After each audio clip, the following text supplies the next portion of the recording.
ভুল নীতির কারণে বাড়ছে না আয়কর থেকে রাজস্ব। সরকার আয়করের টাকায় উন্নয়নের ফিরিস্তি শোনালেও জনগণ চায় প্রত্যক্ষ সুযোগ সুবিধা। এমনটা জানিয়ে বিশ্লেষকরা বলছেন, সড়ক, অবকাঠামো আর উন্নয়নের কথা বলে আয়কর দিতে জনগণকে উদ্বুদ্ধ করা কঠিন। যদিও সাবেক পরিকল্পনা প্রতিমন্ত্রী মনে করেন, আয়কর আহরণ বাড়াতে না পারার ব্যর্থতা পুরোটাই রাজস্ব বিভাগের। ১৬ কোটি মানুষের দেশে প্রায় ৫ কোটিরও বেশি মানুষ আছেন যাদের ন্যূনতম বার্ষিক আয় ৩.৫ লাখেরও বেশি। কিন্তু বাস্তবতা হলো এদের মধ্যে মাত্র ৫০ লাখের কিছু বেশি মানুষ নিয়মিত আয়কর দেন, যাদের একটি বড় অংশই আবার চাকরিজীবী।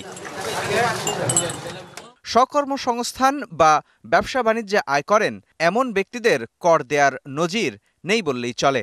যেমন এই চা দোকানি, বছরে ৩.৫ লাখের বেশি আয় হলেও তিনি আয়করদাতা নন। ৪,০০০ কাপ চা বিক্রি করি, ২,০০০ টাকা আলহামদুলিল্লাহ থাকে এখন বর্তমান।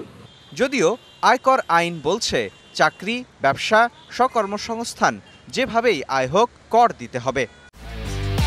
একমাত্র ওয়ালটন এসি দিচ্ছে ১ বছরের রিপ্লেসমেন্ট গ্যারান্টি এবং কম্প্রেসারের ১০ বছরের গ্যারান্টি। বাংলাদেশের সকল সিটিজেন ট্যাক্স দিতে হবে 0 থেকে ৩,৫০,০০০ টাকা পর্যন্ত, কিন্তু এর বেশি যাদেরই হবে তাদেরকে সকলকেই আপনার ইনকাম ট্যাক্স দিতে হবে, আনলেস এক্সেম্পট করা না হয়। কেন নাগরিকদের আয়কর দেয়ায় এত অনীহা?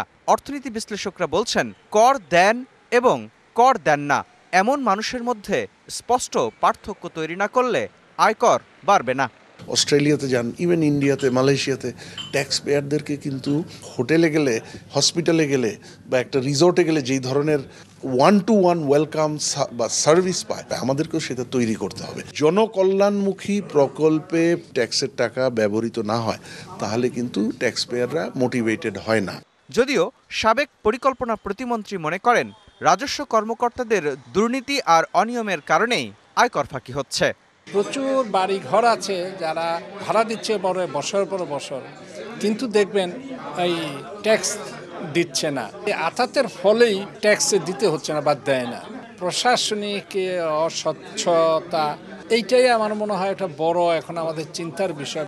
চলতি অর্থবছরের প্রথম ৮ মাসে নানা খাত থেকে এনবিআরের রাজস্ব এসেছে ১,৯৬,০০০ কোটি টাকার কিছু বেশি, যার মধ্যে প্রত্যক্ষ কর আয়কর থেকে আহরণ ৫৯,৫০৯ কোটি টাকা।